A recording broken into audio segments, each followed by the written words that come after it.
the okay. Welcome, everybody, to the SVPMA August event. Tonight's meeting, we have the pleasure of speaking with Grant W. Hunter, co-founder and COO of Product Growth Leaders. And for anyone who is viewing this or who missed the beginning of this presentation, it will be available on our YouTube channel at some point afterwards. Just a little bit of an introduction to Grant. Grant is the COO and co-founder of Product Growth Leaders, which helps companies apply product management methods and define product management roles within their organizations. As a former product executive, educator, and consultant, Grant uses strong facilitated approach to help product leaders and their organizations develop product strategies that focus on the right things while empowering the entire organizations to do things right. Grant earned his MBA in strategy and marketing from Penn State, a BS in analytical management from, this is Juniata, thank you, college in Pennsylvania. He's been a professor at Rutgers Business School, teaching MBA courses on marketing, high-tech products and services, and B2B marketing. And he's also has been an instructor for pragmatic marketing. Grant also is the host of the weekly podcast Product Conversations with Grant Hunter, and along with Steve Johnson is the co-author of the Quartz Open Framework, a non-proprietary framework for product management. We will put some of these links in to some of the slides later in the presentation. If you keep an eye on your chat window, some of these links will be dropping those in a little bit later during the presentation. And with that, I will stop sharing and hand off to Grant. Awesome. Tom, thank you so much for the introduction. And this is, for me, a very exciting topic. I was actually an alliance manager before I was a product manager. I've worked in the channel, and for me, the build, buy, partner, or in this case, the build, buy, partner, acquire decision is one of the most important things that we can be doing as part of our product strategy. And let's start with that right there.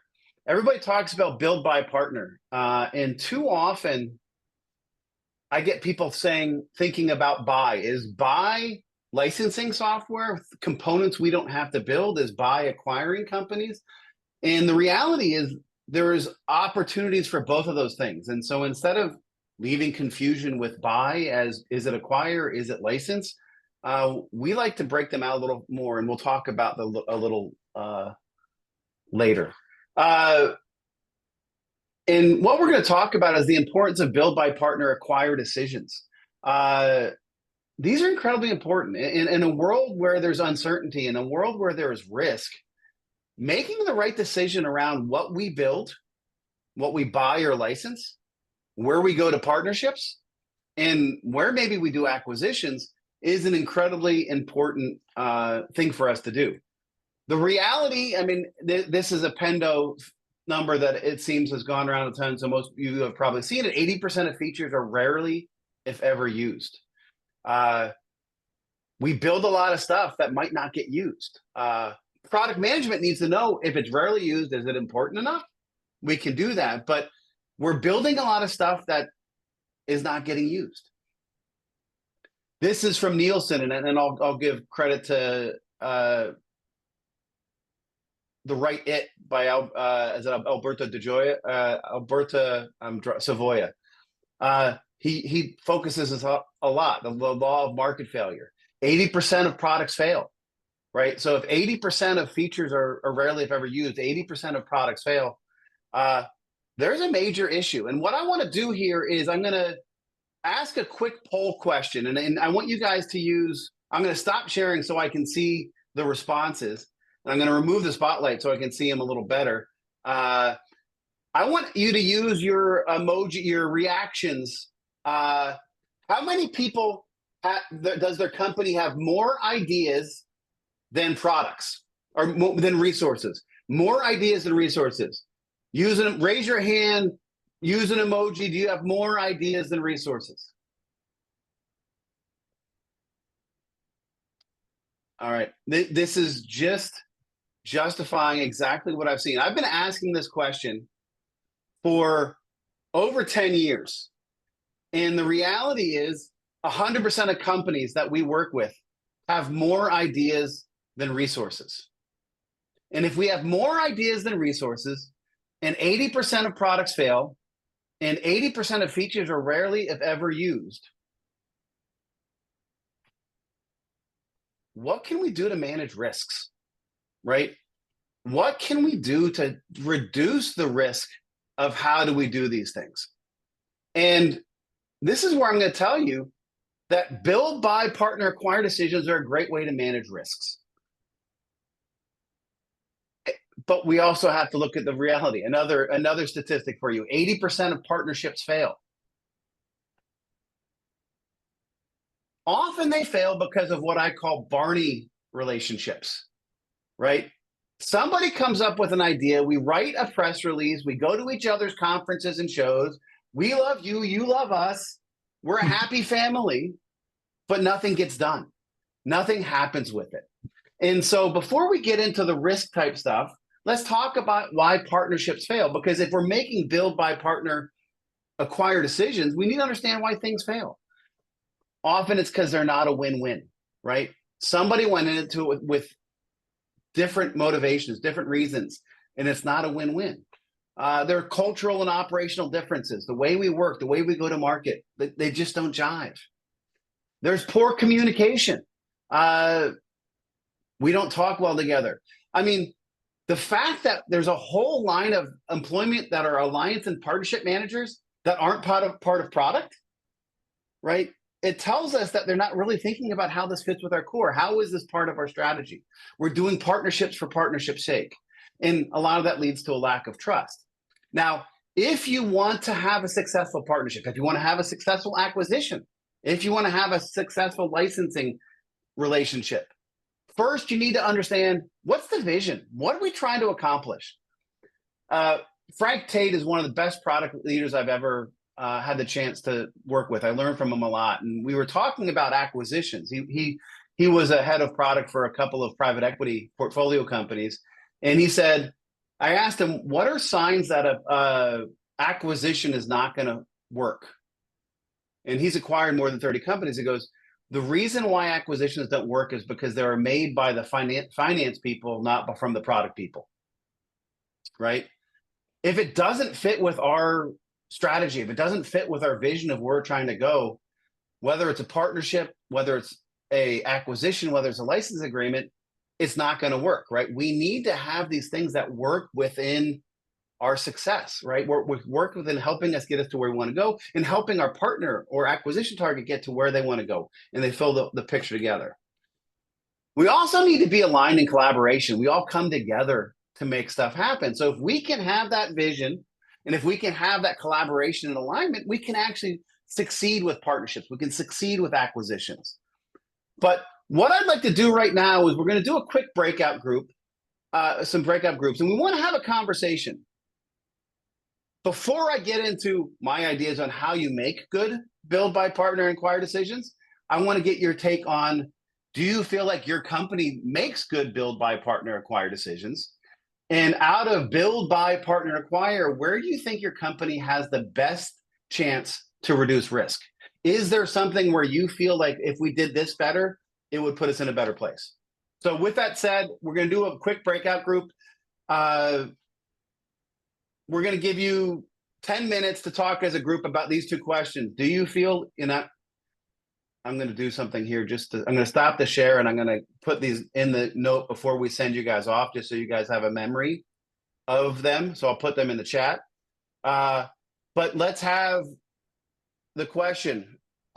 Who's responsible for making the build, buy, to partner decision? Oh, that's the wrong note. My bad. That was the old one I was going to do. I'll do it right here. Hold on. Sorry about that. When you change your slides last minute, that's what happens.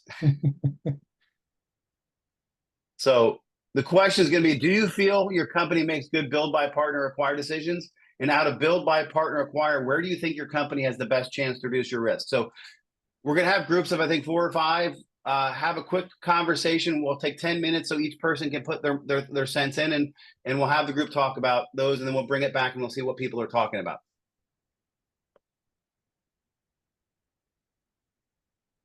Liz, could you, sorry. There we go.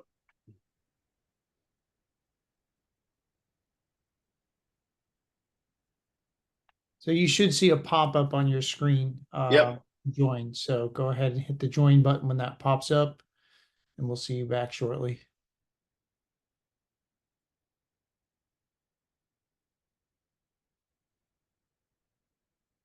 Here we go. Everyone, almost everybody's bopped off. One person is still here. Yeah, they may be on a since there's no video, they may be on a dial-in, depending. We'll see. Right. So I started my stopwatch so I can watch the 10 minutes. And then Grant, in the meantime, I was double checking that I have my. Grant's in one of the rooms right now, Oh, so he went? Okay, no Oh, yeah. problem. so I was you double checking that should be podcast reachable in the chat window. No, it's okay. It was just that podcast link. I just wanted to make sure I had it right. Oh, and I've got it in one of the slides later. Oh, I okay, I just perfect. didn't have it in a pastable chat.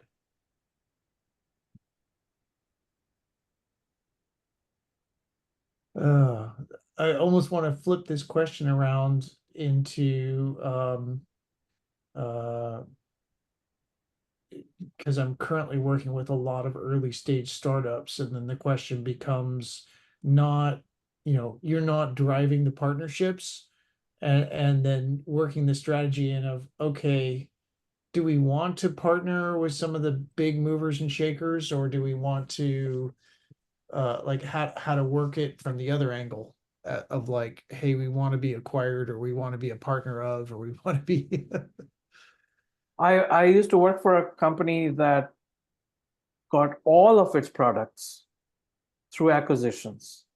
wow. And then I developed and launched a product that was their first original product that was developed within the company.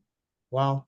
So that was something, people didn't know how to go through an entire It hadn't gone through the whole product life cycle Yeah. because they'd never done it. Or And I've been on the other end.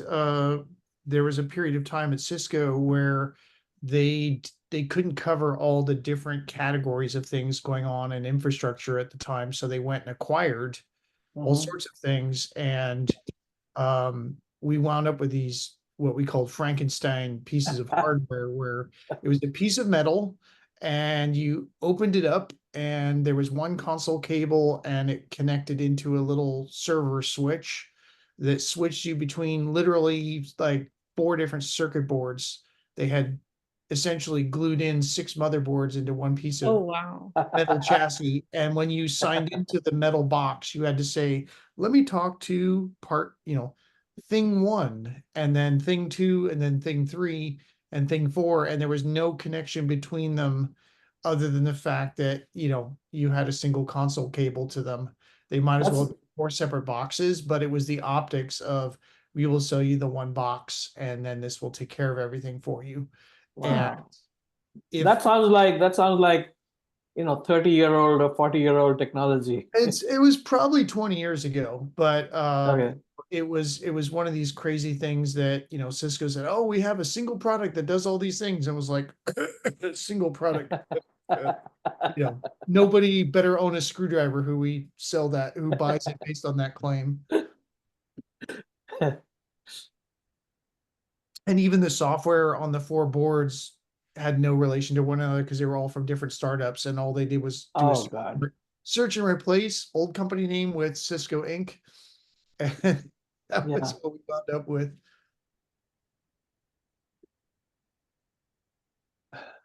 I would hear these stories of, before standards became a thing, right? Industry standards. There'd be so much chaos. Yeah. A friend of mine used to be the VP of standards at RIM, the BlackBerry people Okay. Yeah. up in Toronto. and he would tell me You these haven't seen the horror movie. stories. Hmm? If you haven't seen the movie BlackBerry, you Yeah. need to. Oh yeah, It what's it on? Where is it? so it's the Netflix? entire inside story of the founding of Research in Motion and um Oh, like how they got the company started, how they got into the telcos, uh things that were going horribly wrong inside that no one knew. hmm. It contains the single worst product pitch presentation I think I have ever seen that somebody wanted to own.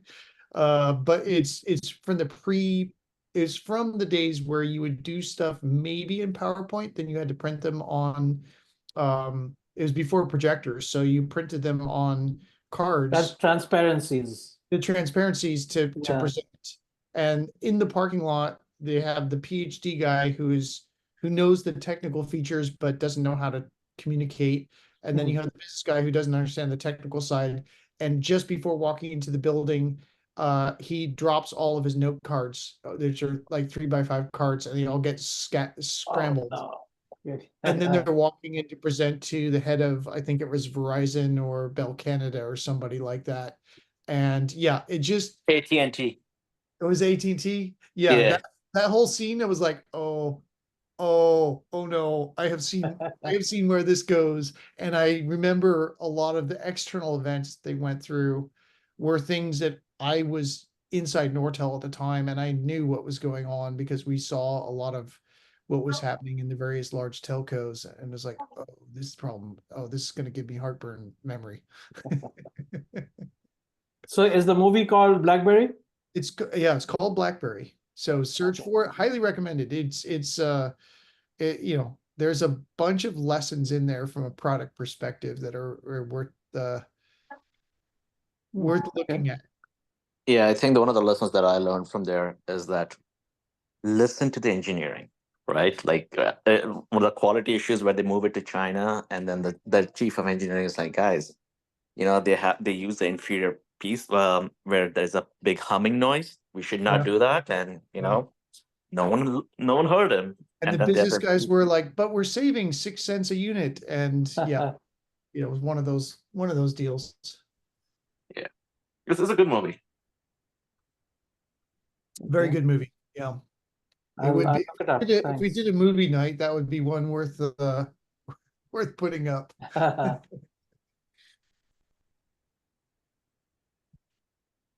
are we Along doing with on what we were watching, there's a movie about the guy who founded Uber, right? Travis Kalanick. I haven't seen that one. Yeah, there was a movie based on that. It was dramatized.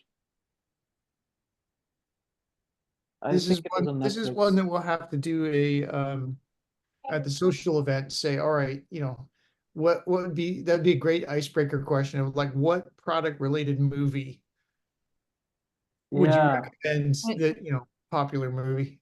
And Tom, are you gonna put in a plug for that at the end of this call? Not for the BlackBerry, but I've got Or the social networking event? Oh, yes, I have that. I did put it on Eventbrite. I just didn't do the marketing. I didn't want to do that until after this event, and then I'll do Sure. it right away. Okay. We're pretty close to our, sorry, I don't know if you Yeah. can, but Yeah, I see we're that. about ready to 8:45. close. Yeah. Yeah, I'd go ahead and pop it, and then we'll get folks back. And I've been watching the microphone things to see who's been talking. Uh, There's Some always people somebody have been hogging the really microphone. quiet. What's that? There's always somebody hogging the microphone in one of the rooms. the next feature, they have to time like how much airtime goes to each one of the people, so you can see who the introverts are and who the people that were taking over the whole room. Yeah. All right. Oh, there we go. I can see it. Okay. All right. I'm gonna stop my timer. All right, 50 So seconds. they'll start to head back.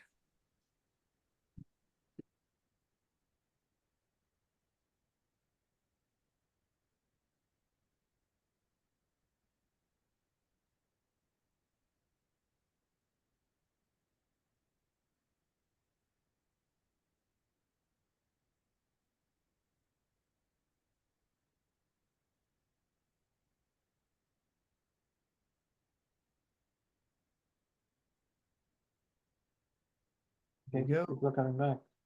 People streaming in. How many rooms did we have? I believe we had 3, Okay. and we still have some folks, another few seconds here. 2, 1. Okay, so the room should all be closed and people are migrating across.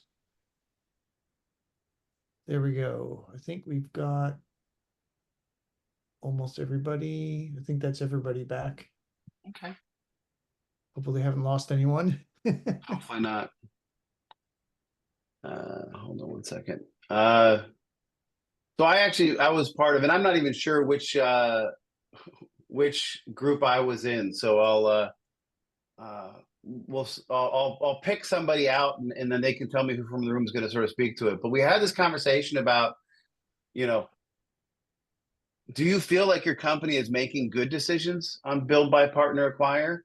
And where do you think you could be doing decisions that could help reduce risk or improve the chances of success? And so I'm going to call on Jonathan Harris. I don't know what room you were in, but if you could tell us what room you were in, if there's somebody who you guys agreed to speak, or if you could, what was the general feeling? Do companies make good decisions? Are there places people think they could be better at and reduce risk? Yeah, we didn't have collectively among us a ton of experience with partnerships. A lot of them were pretty transactional in scope, like getting data, for instance, that came up.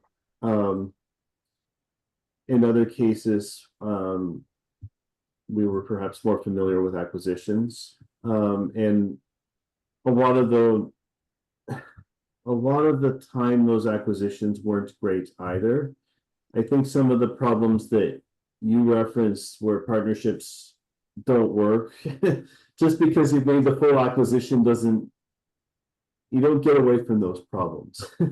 Yeah. You still have to have people wanting win-win skin in the game, good communication, and so on. And certainly I've seen where an acquisition just makes the capabilities are important to the acquiring company, but not well implemented or well accessed. So, and anyone else in the group should feel free to chime in here. I think that, both partnerships and acquisitions can certainly be problematic. And although collectively we didn't have tons of experience with it, I think we would all agree to that assessment. I know there are stats out there about the failure rate of acquisitions as well, and it probably is in that 80% range as well. So whether it's a partnership or acquisition, or in the case of features not getting used or products failing, 80% tends to be a typical number there. Anybody else from Jonathan's room want to make? Greg, were you in Jonathan's room? It was room Okay. 1. Anybody else in Jonathan's room want to add anything to that? Or are we good with that conversation? There would have been All right. Chris Lee or Peter Zimmer. They were also. Okay.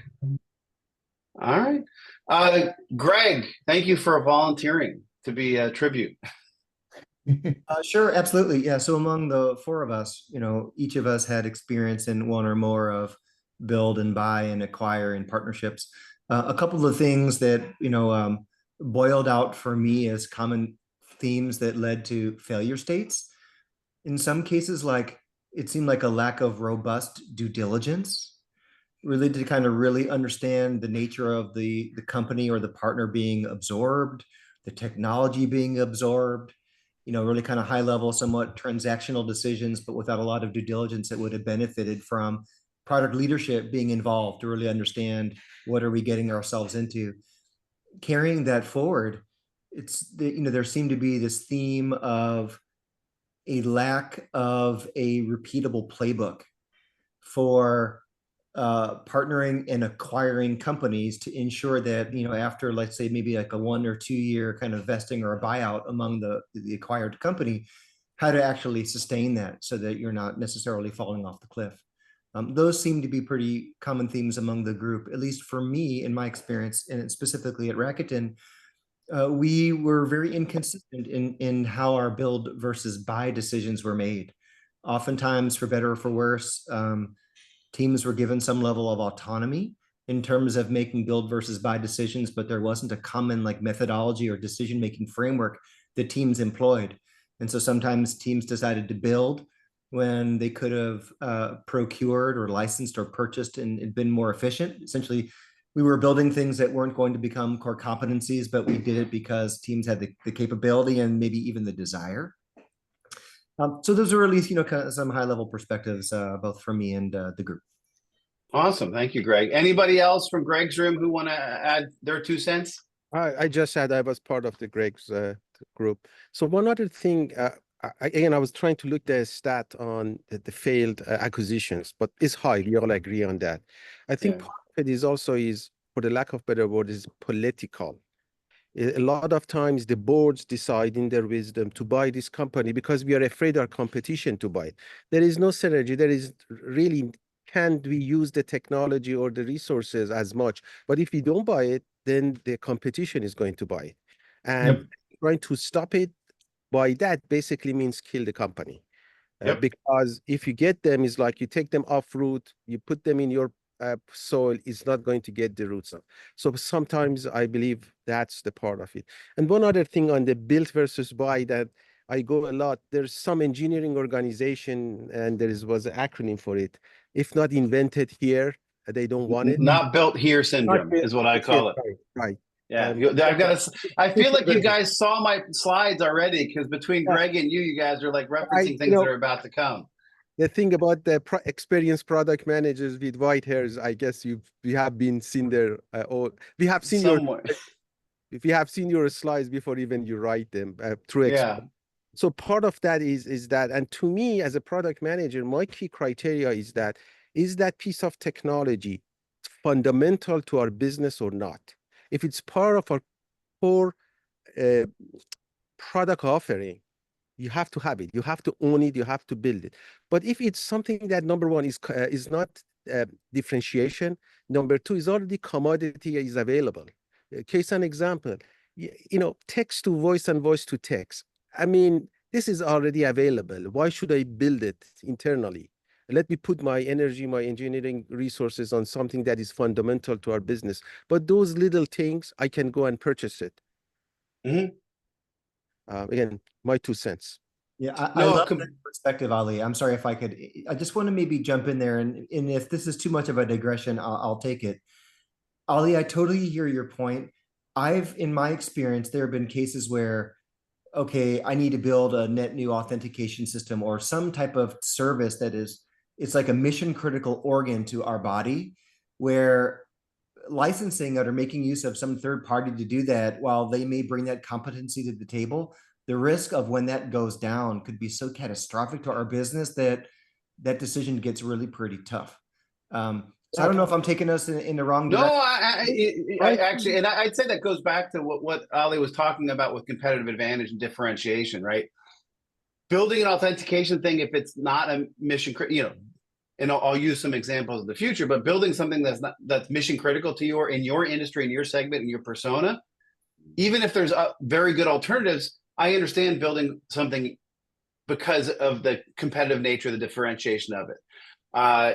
But the not built here syndrome is real, and there's places. Those are the tough conversations. I was talking with a CTO of a client of mine recently, and I'm like, they have used licensing for authentication and for search, but there's a couple places where they could, in my mind, it was not truly competitive advantage, and they're able to sort of spin a tale of, oh no, we're different enough that we need to do it ourselves. But I feel like that is the same tale I spun for the private equity people when I told them that acquisition, tell them the story of why the acquisition made sense, right?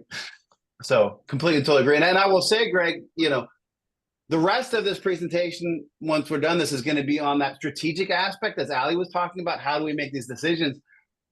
The reality is, and maybe this is teeing it up for SVP, Product Management Association, there probably could be a whole one on execution, right? One is making the decisions of it, One is what are the key, whether that's an integration conversation, how do we properly integrate an acquisition, or more so in partnerships, that type of stuff, how do we make sure we're aligned and how do we do that type of stuff? Because as somebody who's had the partner manager, alliance manager title, I never understood how it fit with the strategy of the company. It was like I was told to manage a relationship, and if it wasn't part of the strategy, how am I supposed to make this succeed? And I think, you know, my argument is if we're making build by partner decisions and acquisition decisions as part of our product strategy, maybe product management should be the people who, where that person is housed, who helps manage that to make sure it's aligned with it. So any other, Ali, you want one more thing? I see the one up. Yeah, I apologize to if I don't want to monopolize the conversation, but when I was at Veritas, I did the most detailed buy versus build analysis of my career. And I find out that if we were looking for a SaaS backup product, first SaaS product for Veritas, and that was, it take me 2 years to build a product that is today. So we decided, go and OEM it, bring it in as, put our own logos, put the lipstick on that pig and sell it as our own. But we started kickstart our own project. And in 2 years, we actually came and then removed them. But it was so transparent to the end users, but that was a decision for time to market. I'm pretty sure Ali's hacked into my computer and has been reading my slides. So Yeah. What they say, great minds think the same. What can I say? exactly. And I've offered for my room to sort of be the spokesperson from the room we were in. And, you know, echoing a lot of it, you know, there was a consistent view that there was never great alignment of strategy, right? If it's not aligning, and it's something that leads to failure when it starts with that, and not proper due diligence. Again, echoing some of the stuff we've heard earlier, that if you don't do the right due diligence, if it's not aligned with your strategy, if you then don't have the right plan, you know, especially with acquisitions, it's sort of setting it up for failure. You know, it's interesting because in my past, when I was an executive, you know, I worked on some integration teams, and people's earnouts were comped on. In some cases we're based on hitting, you know, staff reduction targets and cost reduction targets that really were not aligned with getting the full value out of the acquisition. And this was one acquisition where, like Ali had talked about, we did the business case. I was told by the president, we need to acquire this company, and I needed to figure out how do we make it work. And it really came down to a business case of build versus buy, and how long would it take us to build it, and how long would it take us to get, and we came up with a very good proposal, right? I said, here's what the models would look like. And even with a cost of capital of 21% put on by the CFO who didn't want to do it, the numbers actually bore out. And then it was ruined by a bad integration team. And so, you know, sometimes the right idea, the right plan can be there, but if we don't handle it, again, where I think it'd be a really good opportunity in the future. So thank you guys all for the time in the breakout and the wisdom you guys brought to it. I'm going to start sharing again, and let's dig into this decision matrix, right? And I think it was Greg and Ali who both said, you know, it would be great if there was some sort of decision matrix where we could figure out how to do this type of stuff. And I'm going to start with the 2 critical aspects for a build, buy, partner, or acquire decision, and what they are. And they are market segmentation, or market and product. What are we targeting? What are we trying to play in competitive advantage? And so market segmentation, and I'm taking a broad view of market as a market and category together. Who are the people we're trying to target? Where are we playing today?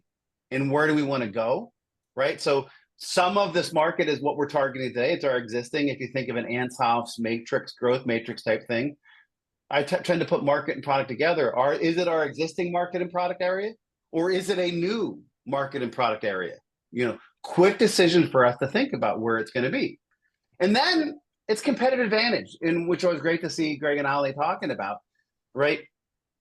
Is this something that sets us apart? Is this something that is a core capability for us that helps us win, or we need to build to help us win?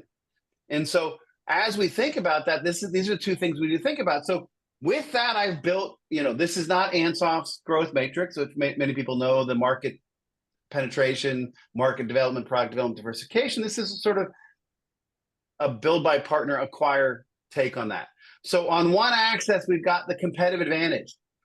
Is this something that is or you need or want to be a competitive advantage? Yes or no?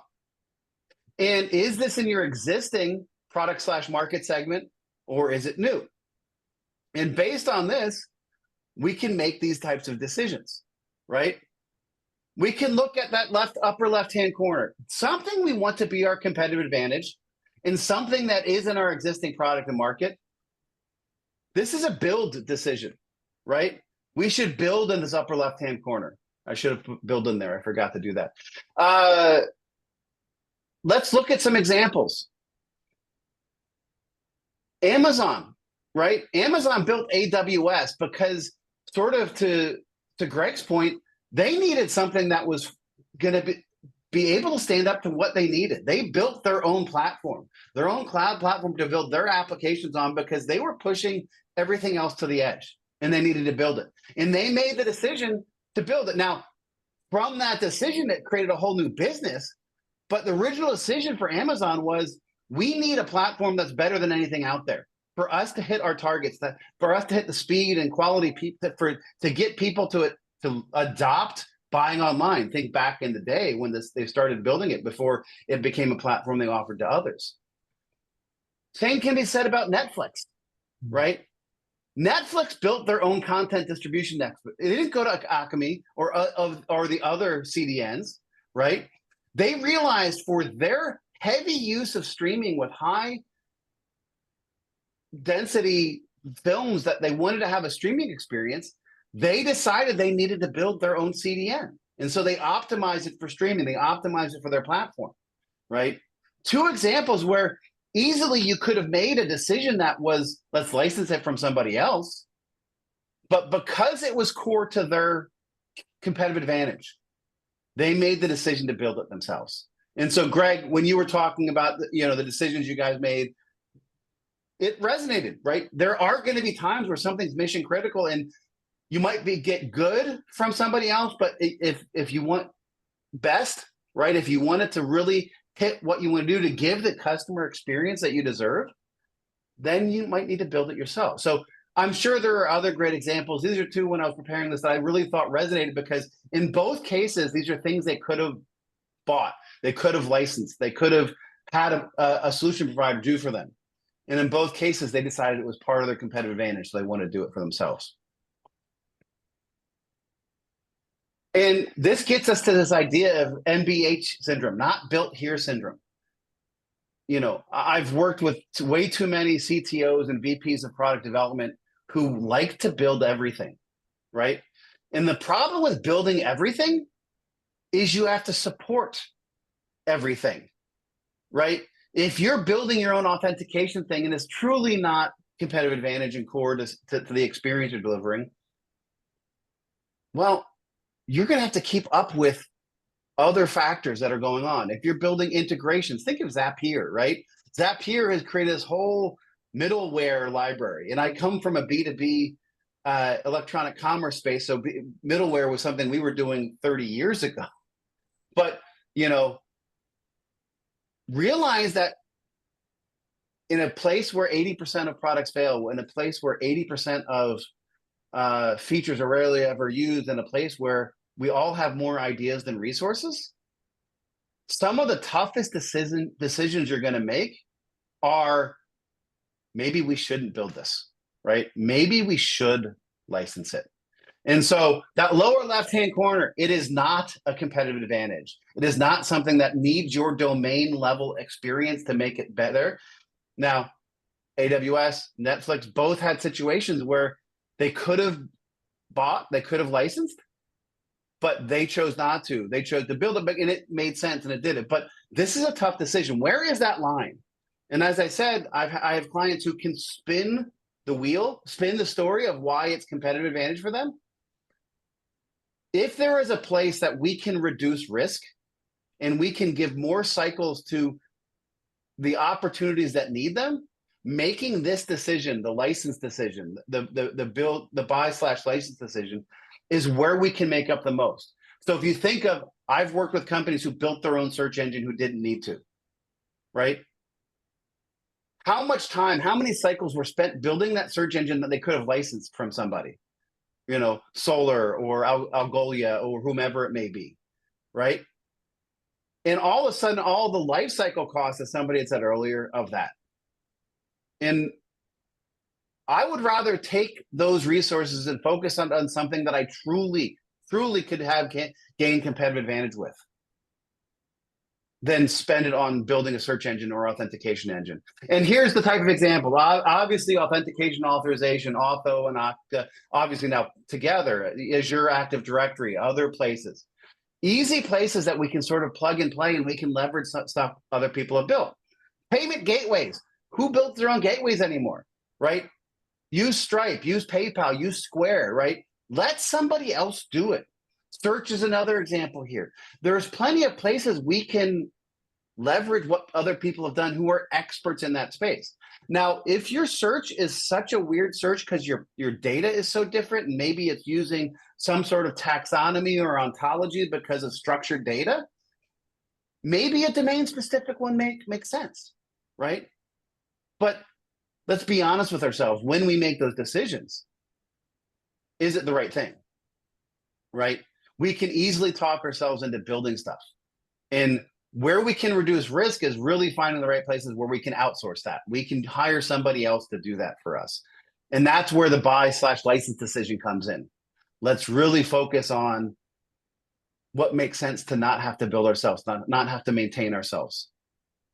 Because what I have seen is in those places where we build it ourselves instead of licensing it, the technical debt on that grows so much because it's not really a core competence of ours. It's not something we know, and it's not something we're paying attention to.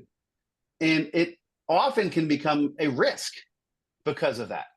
So truly, this is a place I implore everybody. If you can, and it's not a competitive advantage, and if you can find somebody who has it, who you trust, who you know is out there and going to be there, license it, right? This is a place that can open up cycles for your product development organization to do things that truly matter, things that truly differentiate yourself. So tough decision to make. Now, the interesting thing, and we talked about this earlier, this may be something that if we do the right licensing or OEM, as somebody said earlier, this could lead to other things. We could use this and say, oh, this could be something that could take us into a strategic partnership, right? We license something and that company has a presence in a market we don't, or can give us access to some markets or product areas that we're not in. Maybe that could build from a licensing thing into a more strategic opportunity and we can do a partnership. But it also could lead us to something we build ourselves. As Ali was talking about, let's license it for now, right?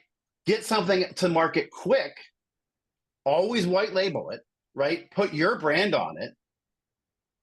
And then when we build our own thing, use this as an experiment, right?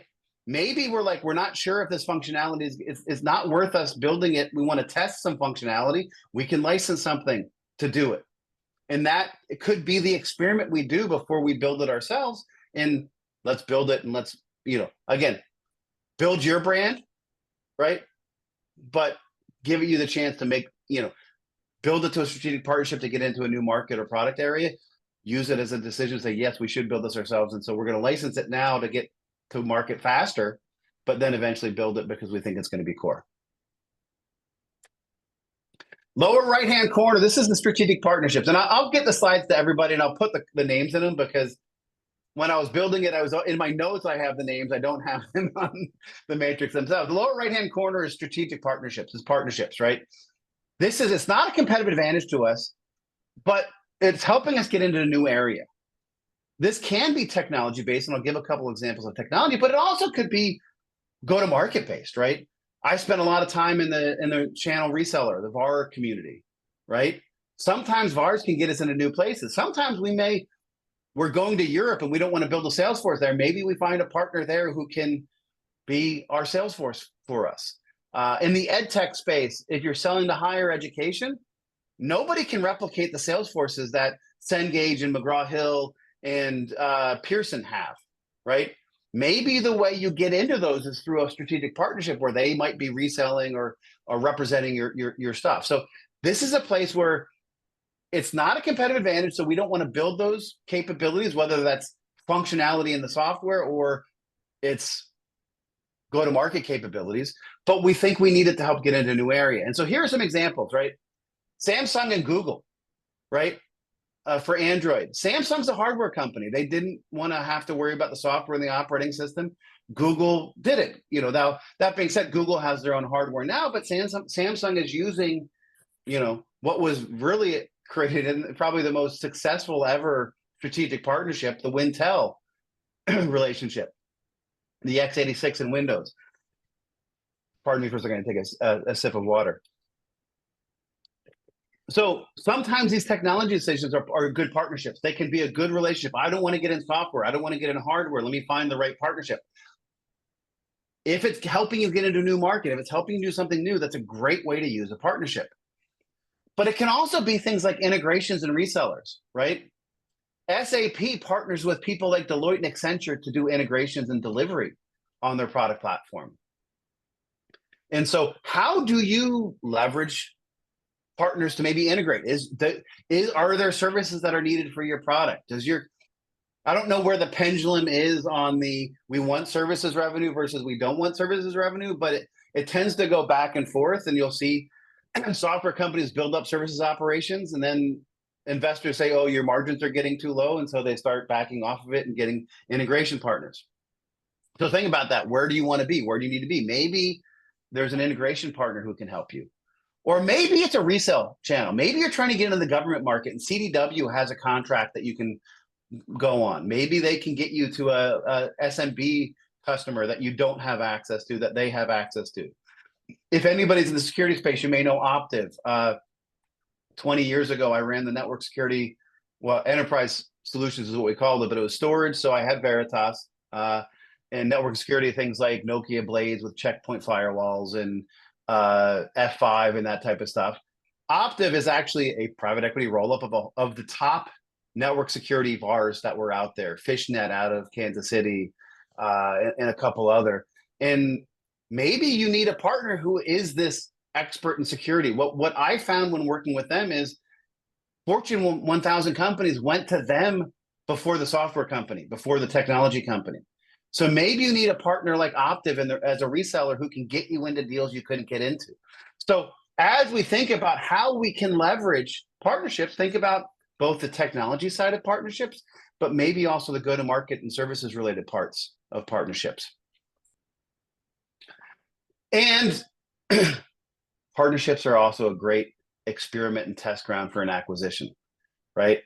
If we have some hypotheses on, gosh, we think this actually might be synergistic, this might make sense, before paying 10x, 14x EBITDA to buy it, maybe we take it for a trial run, right? Maybe we do a strategic partnership to see if we can validate with the customers that this makes sense. And then once it makes sense, we can make that acquisition. Now, some people will say, oh, but if we help them increase their value, we're going to pay more. What's the risk of it failing, right? I'd rather know for sure or get much more confident on it. So sometimes strategic alliances, strategic partnerships are going to be things that help you make acquisition decisions, right?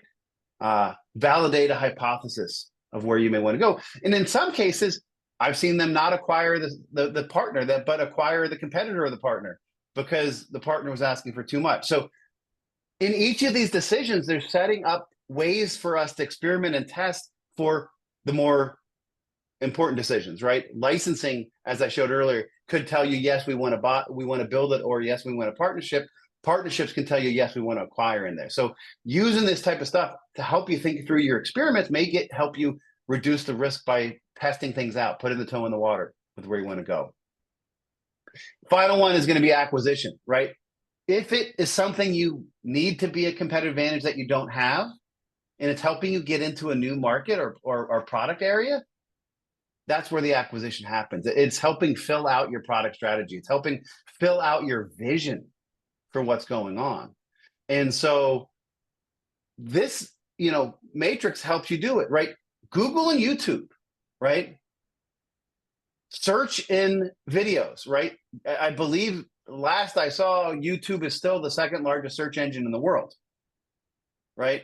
It's just searching on videos and the descriptions of videos, not on the general web.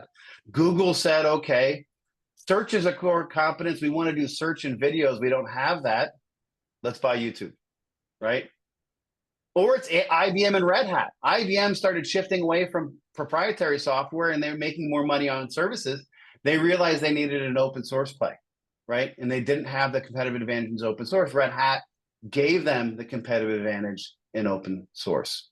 So this is one of those places where we can make decisions and really get a chance to get into a new market. But as I said earlier, make sure you have the right strategy in place. Make sure the acquisitions you're making align with that strategy and are not just the finance people, financial engineering to try to add stuff. Because synergies of stuff that don't fit with your product strategy, I've never seen work out. But figure these out and make those decisions. So given the time, I'm not going to do this as a breakout conversation, but I thought maybe we'd open it up to the floor. And I'd love to sort of, based on this idea of this matrix, do you think your company is making the right decisions? If not, how can you help them use this matrix to make better decisions?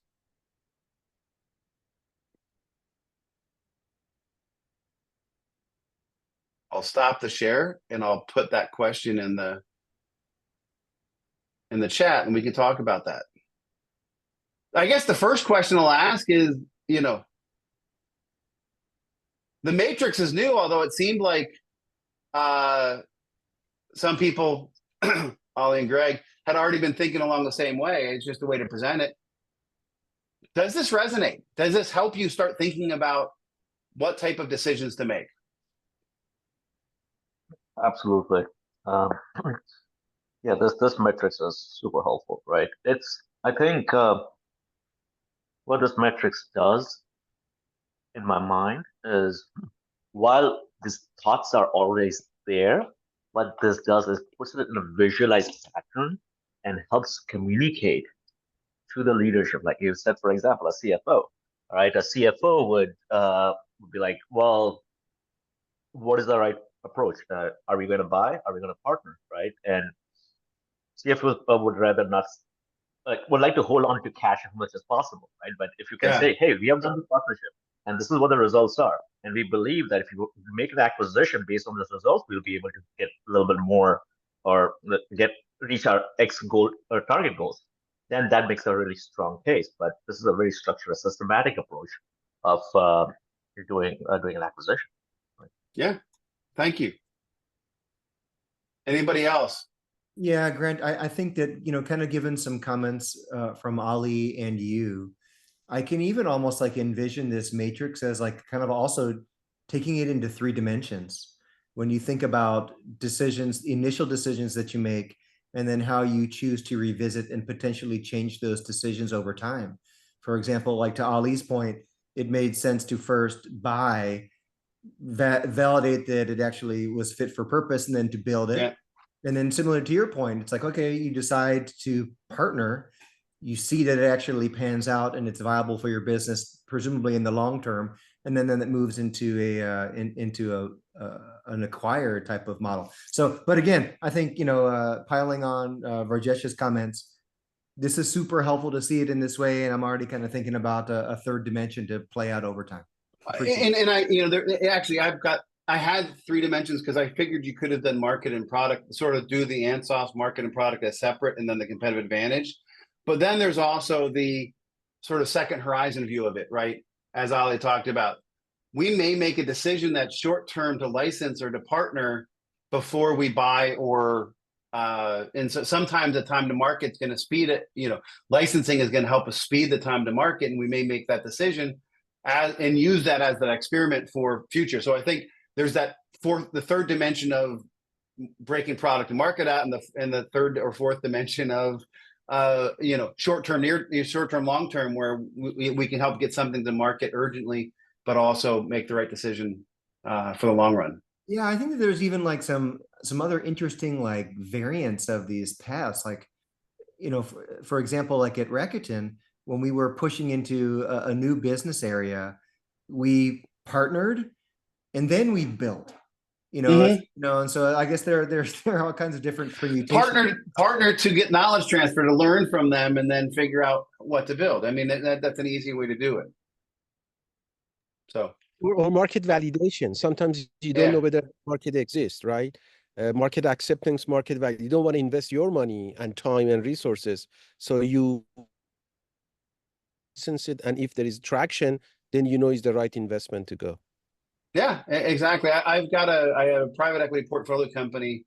The CEO did an amazing job with acquisitions, and what he would do is they were the dominant platform in their niche.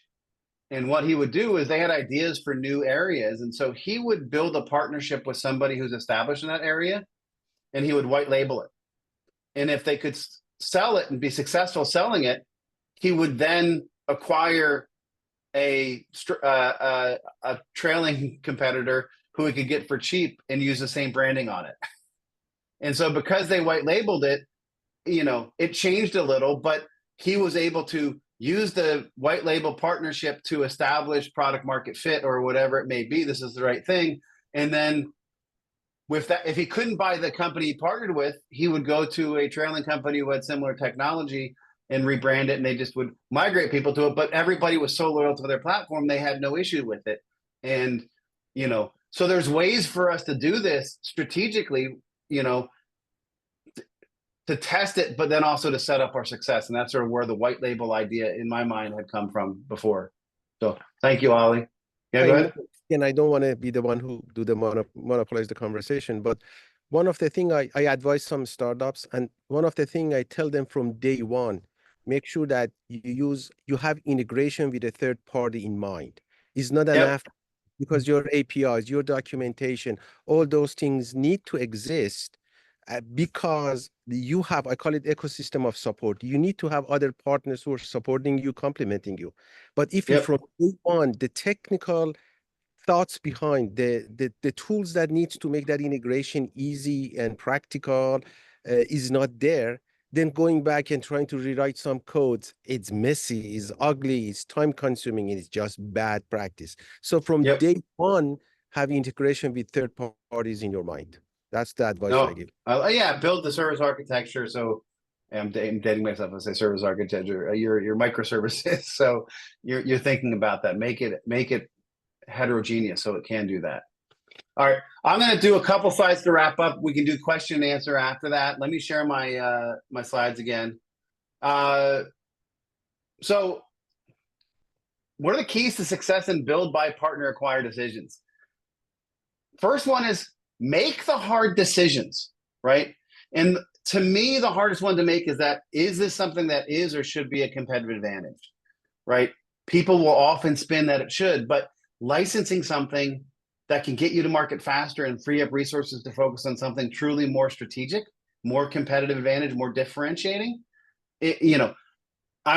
I see clients all the time build stuff that they could have licensed and they could have gotten to market faster and they could have focused on things that were more differentiating for them.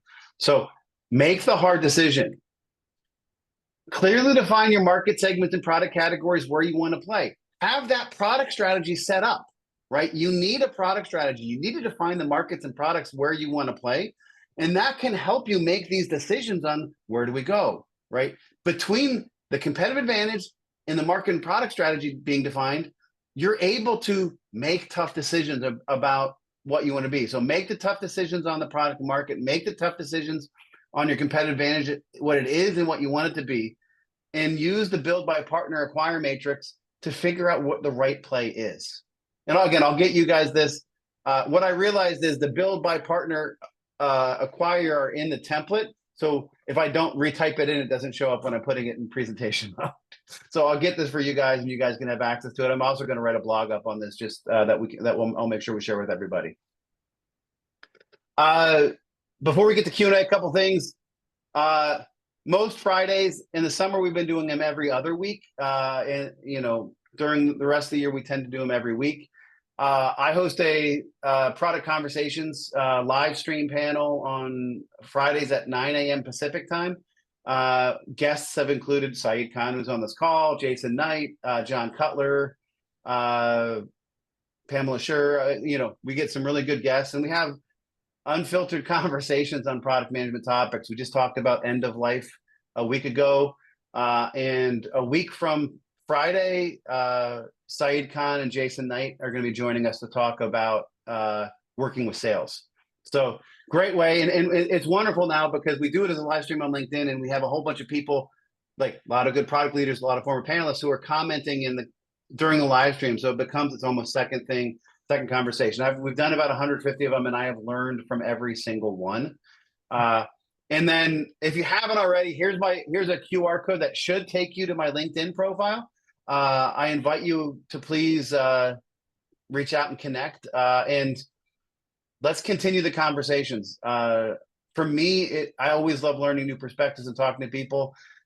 Greg, Ali, everybody else who's been vocal in this conversation, thank you, because you're helping me validate some thoughts, but also think new ones. And so I really appreciate that. And with that said, I'll stop sharing, but open it up to Q&A and whatever else. So Grant, do you think the way a company is funded impacts these decisions? Yes. I'll give you an example. I worked for a company where all of its products were as a basis of acquisitions.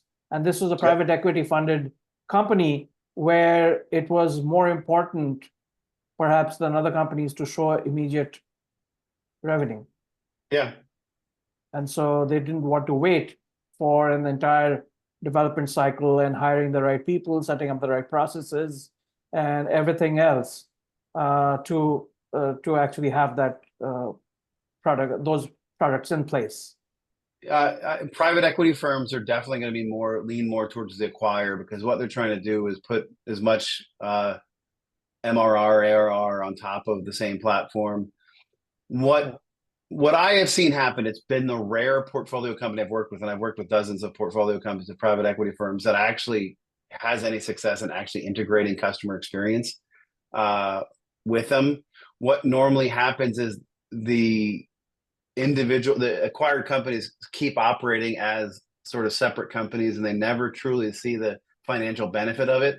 But the private equity firm is able to spin the tail, and another larger private equity firm needs to acquire something. So they do the secondary follow on, and they go through the same process. And I believe that product management is a value creation role, right? And I believe we should be focused on creating value for the company and value for the customers, the users, the buyers, and everybody on that side. And it would be frustrating to me to have it all be inorganic and truly not value creating. Yes, it's a business model that can make sense, but the same type of companies are buying retail franchises and spinning off the real estate into a separate thing, and then bankrupting those companies. And so, finding the right private equity firms, and I've worked with some great ones. We work with LLR a lot. They're amazing at focusing on value creation. Parker Gale has been the same, JMI. And I think it's, depending on the private equity firm, the playbook may be a little different. Vista has been known for their playbook. But I still believe that there is that place where it's existing product and market, and it's a competitive advantage that we should be building ourselves. And I still believe that if we want to do it right, product management should have a seat at the table. And before the acquisition happens, before figuring out to make sure it fits with it, because otherwise it's going to fall into those financial engineering plays. But different structures are going to be different. I grew up at GE. They made most decisions on a financial engineering basis, and now we see what happened with that. So awesome, great question, Deb. Thanks. Other questions, thoughts?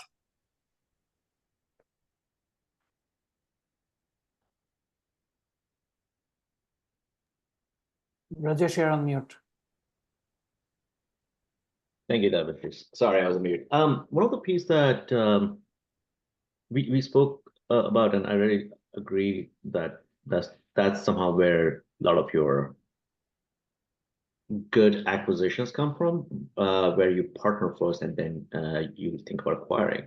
Now, when you're looking at that, with the end goal being ability to acquire, how would you select a partner? Would you select a partner that you can potentially acquire? Because you can also partner with someone bigger than you or at about the same size, where if you start partnering with them and the enterprise value increases, it becomes much harder pill to swallow, right? That's a common conversation I've had with CEOs, and literally just had it with a client CEO recently. And if we look at the failure rate of acquisitions, if we're able to do an experiment through a partnership to prove that we can sell somebody's stuff to our customers, and it helps their valuation go up a little, I might be willing to pay that bump. Now, we may want to, be quick to it, right? Let's look at this and say, all right, let's do it. I had one client who a big company in their space came and did a partnership with them, and then 3 months later acquired them because they, in that 3 months, were able to do enough experimentation to validate that, yes, this made sense.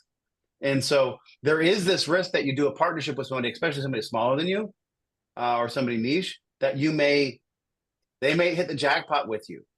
Yeah. And so you could have that set their risk out, but it's like, but I also have had the same CEO who said he didn't want to do that because he didn't want to increase the cost of buying them. Also says, well, I really don't understand their numbers and if we can make it work. And so it's like, you can't have two sides of the coin, right? A partnership would be a great way there to me. And the reality is, if you truly think that, I had that one thing, if you truly think that's something that you do want to be a competitive advantage and you're using the partnership to test it, I would want you to do that partnership with somebody who you think you could acquire, because it helps align it, right? It helps get it. You're proving that your company and their company can work together, and it can be a successful integration. Where partnering with one company to prove it out and then trying to buy another company, we're not sure if the cultures are going to mix. We're not going to sure what's going to happen with that. So now, I'm not a CFO and I'm not a PE board, and I know many of them are going to want to do stuff. I've seen some people build, rights of first refusal and like this type of stuff into the partnership agreement to sort of hedge on it, but that just makes things more complicated and takes it longer to get them done. Right. So again, how selective you have to be on the partnership with the intent to acquire? Should it be? I think you should be as selective as you can. To me, if we're going to dedicate resources, product management or not, alliance managers, whoever it may be, to try to help make this thing work, we're going to be doing, having done this, we're going to be doing we're going to be Salesforce training. We're going to be doing, development teams working together. We're going to be doing all these things. If we're going to put that level of resource into it, it shouldn't be a Barney, right? It shouldn't be just a press release that everybody loves each other and we show up to the events and we sponsor, the events. It should truly be something that we believe in and is strategic. And so I think you need to be fairly, full in your due diligence and making sure it aligns with the vision before you do it, and be very selective of that. That'll help make it more successful. Thank you. Thank you, Rajesh. Greg. Thanks. I'd like to actually flip Rajesh's question on his head and come at it from the perspective of a smaller company. Yep. that a bigger company is perhaps reaching out to partner. I'm wondering, and obviously there are risks, in my work at, in my time at Meta, I certainly saw them approach companies to partner, figured out what they were doing, and then just replicated what they were doing and put businesses out of business. I'm wondering if in any of your work, in your consulting with other companies, how you may have counseled them, or if you've seen consistently strategic approaches to hedging against that potential liability. of partnering with a bigger company that could open doors for distribution, engagement, Yep. etc., but also hedging against the risk that the company's just going to swoop in and replicate what you've done and just put you to the sideline. I've worked with both sides of that equation, and the real thing comes down to, is your special sauce special enough, right? And if it's something, if you don't have IP protection, patents and IP types, and trademarks or whatever that can protect it from you, Google or Meta or Amazon are going to suck the knowledge out of you, and then they're going to go do it, right? I did that at GE when I was at GE Information Services, now GXS, part of OpenText, did that with Netscape back in the 90s. And Netscape sort of sucked the knowledge they needed to and went and created competitive type stuff. And that was the same type of thing. So as a small company, you got to be really solid in, is this something they could do? So I mentioned that one company that the one client that did the partnership, and within 3 months, the big company bought them. They were doing something the big company couldn't do, right? They had a unique solution. They had patents around the unique solution that made it so they couldn't suck the knowledge and replicate it, because there would have been a different path for that. Too often our stomach gets bigger than our eyes, and we think that our stomach is bigger than our mouth, and we think that, ooh, they're going to give us access. I don't think I have ever seen a situation where the small company got anywhere near what they thought they were going to get from a big partner giving them access to new markets. That one I talked about, the one private equity portfolio company. They screwed multiple partners that they OEM'd, and then 6 months later bought a competitor. Right. And this is just, it's the game that's out there. And the return that CEO made for his private equity company was immense. And he's actually now CEO of a new private equity portfolio company, because he did good, right? But there's some cutthroat stuff in there. So if you're, be realistic again with what is your competitive advantage truly competitive? Is it truly differentiation? Can somebody replicate it? Right. In this day and age, people can replicate code pretty quickly, right? People can look at features that can make it pretty quickly. If you don't have the IP protection behind it, if you don't have something unique that they can't do, right? Now, in the case of the one that got acquired 3 months later, it was an integrated device. So they had a device that was gathering data from equipment. Then they were managing it for AI models and that type of stuff.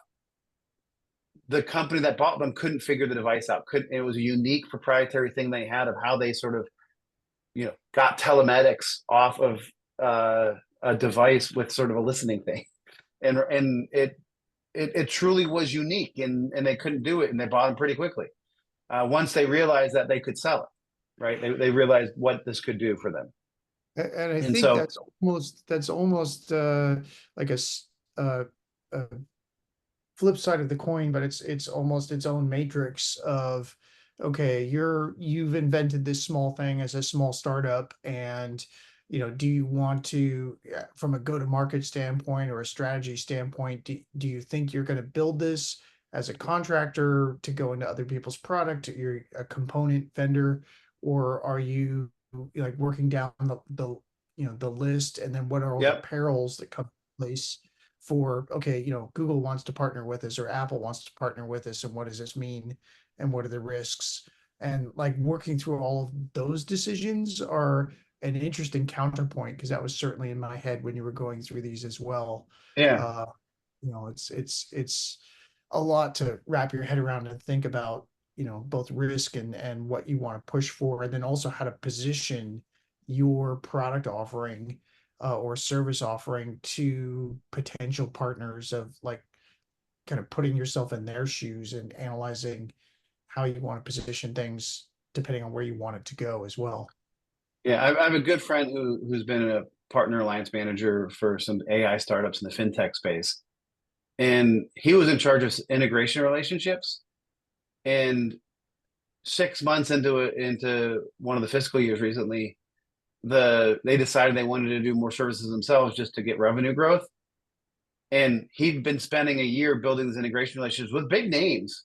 And then all of a sudden they the leadership and the board decided to build their own services arm. And it's like, sometimes these things are going to happen, right? And so we have to realize these things happen, and we have to be truly honest with ourselves about, to me, the most important one is this truly a differentiation? Is this truly a competitive advantage that somebody can't replicate, or something that we want to build? And that should guide decisions.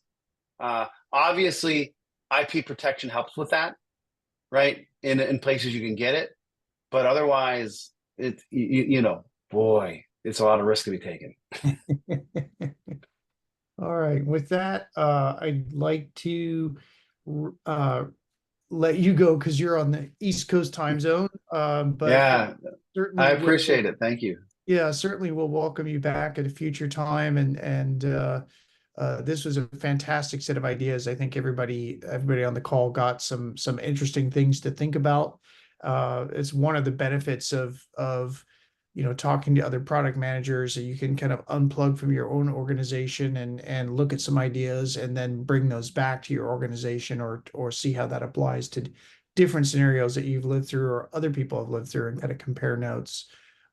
So with that, I think the rest of you don't drop off the call just yet, but I wanted to thank Grant for all of his time and expertise. And we will be posting this on YouTube. I'm a little bit behind. We're just wrapping up last month's video. So that will be going online soon, but keep an eye on the YouTube channel and it will let you know when those post. With that, thanks, Grant, and hope you have a flight home tomorrow. Thank you. Thank you so much for this opportunity. And here's my one last quick tip to people. If you need to do a Zoom from a hotel room, the best lighting is around the sink, because you've got the light over the sink. So I'm not going to turn my blurry off, but I've got the closet behind me and the bathroom over here. But just a little tip for when you have to do these types of things when you're traveling. So thank you guys so much. Please connect with me. Please find us on Product Conversations, and please reach out. I love these types of conversations, and I look forward to having more of them with the group as a whole, but with anybody individually as well. So thank you so much. Take care, everybody. Thanks, Grant. Thank you. All right, with that, I've got a couple of things just to share with the group. One important thing, if you are in the Bay Area and not dialing in from some other time zone, we are going to have another social event. The last event, we had a couple of tables worth of people and some great conversations I heard.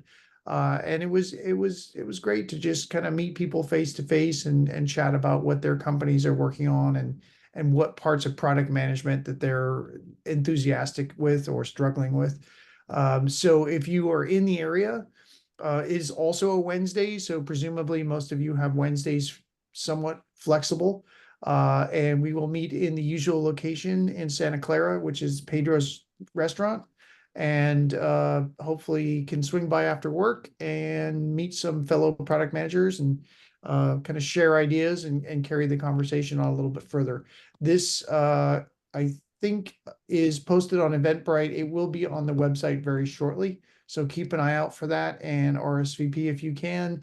That way I have a rough idea of how many tables to corral and try and get a hold of. As Grant mentioned, I'm going to share a couple of resources here. He has the Quartz framework, and then he also has his Product Conversations podcast. So if you go to productgrowthleaders.com, you'll see a lot of his content. Lately, given that I've been covering 3 to 4 cities in the Bay Area, it has been helpful for me to have some podcasts so I can get away from the news, which gets rather repetitive at times. So it's kind of nice to hear from product leaders in various sorts. Along those lines, I've been listening recently to a lot of Lenny's podcast. Don't know how familiar folks are with that. It's on most of the major podcast channels. So if you search within your iPhone or Android phone for any of the major podcasting platforms, including Audible, I believe even, there's some great product strategy conversations. they tend to be a little bit on the longer side, so a couple hours.